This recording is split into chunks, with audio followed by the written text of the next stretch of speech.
So the news coming out yesterday that Newcastle have sold the 72-year lease to an associated party for 129 million, and David Hopkinson boasting profits of 34.7 million pounds for the end of the financial year 2025. And I want to talk about finances, but strictly around Chelsea, Man City, Man United, and how this stacks up against Newcastle from the years previous to now. And I believe that the Premier League have dropped one massive financial clanger when it comes to Newcastle United and associated party transactions. Make sure you stick around to the end. It's going to get interesting. If you're new around here, I am Adam. This is Two for Joy. Make sure you get down there, like, subscribe, comment. We are on the road to 1,000. I really appreciate all the interest in the channel recently. The comments that have come in have been fantastic. It's great to get fan debate, and I think this is one, while finances are boring and they're the shit part of football that we don't want to talk about, this one I actually think is interesting. And I'll just quickly skim over Chelsea, Man City. Both of them allegedly, well, not Chelsea allegedly, they've admitted to it, but committing financial fraud. So basically, both these clubs, Man City allegedly paying players and agents off the books and not declaring the correct amounts in which they have been paying certain players or certain agents, and Chelsea have been holding their hands up to their previous ownership, which I feel is quite late on that this has come about, but committing financial fraud by paying players like Eden Hazard, backhanders, or into Seychelles accounts so that they could secure the signing of high-profile players, taking them to another level or pushing them up to be able to win trophies in the period that they won. And Chelsea being slapped with a £10 million fine, which ironically is being said to be paid from Roman Abramovich's Ukraine fund rather than the football club, and actually not financially impacting them at all. I think this is absolutely scandalous that football financial fraud can be committed, and in the way of Chelsea, it just being brushed under the carpet. I mean, people are out for Man City to be deducted 60 points and so on and so forth. This is almost the same thing on a small scale. If you take the, 10 charges that Man City have that are in this remit, it's almost the same thing. But FFP, PSR, SCR, all of these things, the Premier League will tell you these things were brought in to stop football clubs from going bankrupt, which I believe is absolute bullshit, and I will explain why. And this is a very quick explanation, but it is bang on the money when this comes to football clubs going bankrupt. So Manchester United were bought out by the Glaziers, and the way that the Glaziers structured that deal is that they borrowed money. They borrowed large sums of money on high APR interest, so they had to pay back a large value for the money they borrowed. That saddled Manchester United with £500 million of debt, and they have restructured that deal, and that doesn't count towards FFP. That doesn't count towards PSR. That doesn't count towards SCR. But what it does do is put a football club in a very high-risk situation where they're saddled with £500 million worth of debt and could cause them to go bankrupt. So my question is why that doesn't count and that isn't picked up by the financial football regulations as to putting a club in financial risk. That should have been day one looked at, and Manchester United should have been either that ownership model shouldn't have been allowed to buy the club because they were borrowing too much money on too higher APR. They didn't obviously do a proper fit and owners test.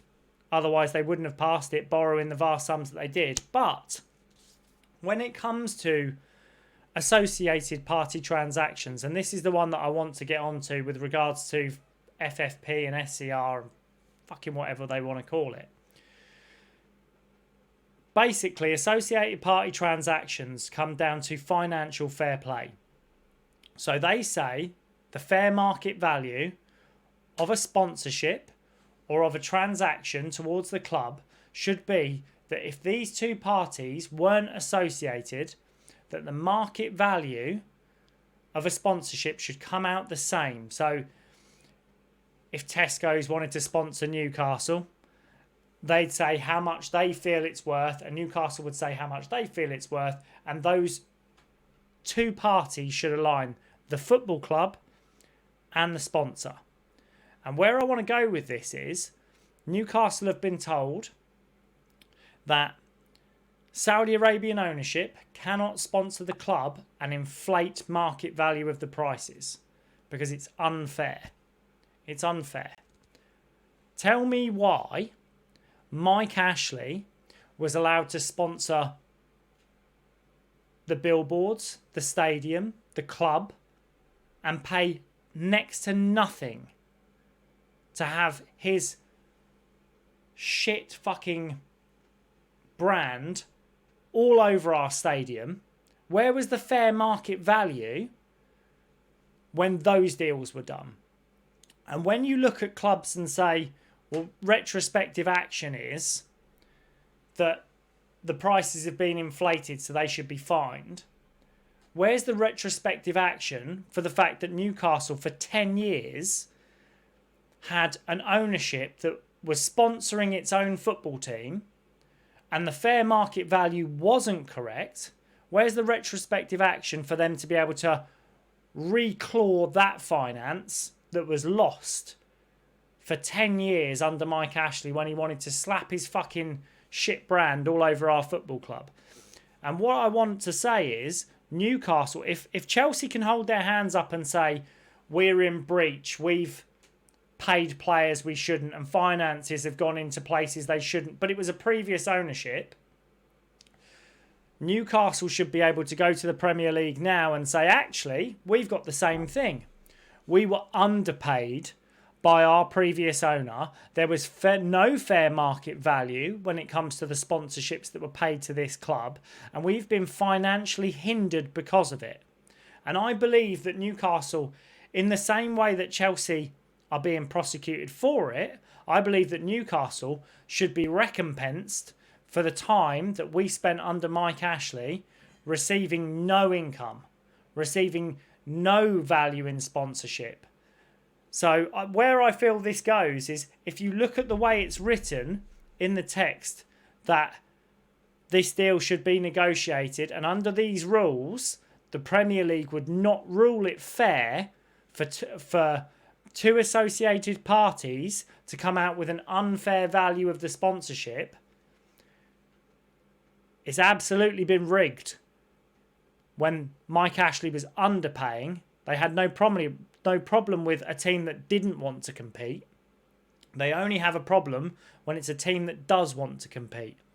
And what I would say is, Chelsea, Man City, Man United, all of these transactions that have been left in grey areas will be swept under the carpet. They will be ignored. And when it comes down to it, the teams like Aston Villa, Newcastle, Brighton, Bournemouth, your mid-table clubs that want to push into that zone of being in Europe or take the club to the next level will be punished for it, in the way that Everton were deducted 8 points, Nottingham Forest were deducted 4 points, Leicester were deducted 6 points. And look how quickly those clubs had their finances scoured through and points deductions given out. Now look at Chelsea and Man City and tell me why the same wasn't done for them. And now look at Manchester United and tell me how a club can be put into £500 million worth of debt through borrowing and that not affect their financial regulation. That club, if the owners decided to pull from it now, would be left in a very tricky financial situation. And I know Man United, massive club, make huge profits, sell the most merch, have the biggest fan base, but realistically, £500 million of debt is no joke. I find that very interesting. And then the last thing I want to touch on is David Hopkinson's interview And we'll do a brief skim over this as well. And it was very interesting that on TalkSport they said David Hopkinson didn't come out and didn't have a stance on whether he was to keep or let go, or didn't have a stance on his manager Eddie Howe. Now, even if he did, why would he publicly say it to the press? I think the interview was very good. I think he kept very neutral. And realistically, why would he allow the press on the inside of that? Because what have the press done for us in the last year? Absolutely fuck all. All they've done is spin us round in a whirly-bird of rumours and bullshit that we end up with all our players being linked away to different football clubs. And the last little bit of this with regards to links and football and us having to sell players, and everybody keeps saying, it's what annoys me most in football. The media keep drumming in this thing. In order for Newcastle to grow, you have to keep your best players. You have to keep your best players. And I feel like Newcastle we will suffer from this in the same way that Liverpool have suffered from this season.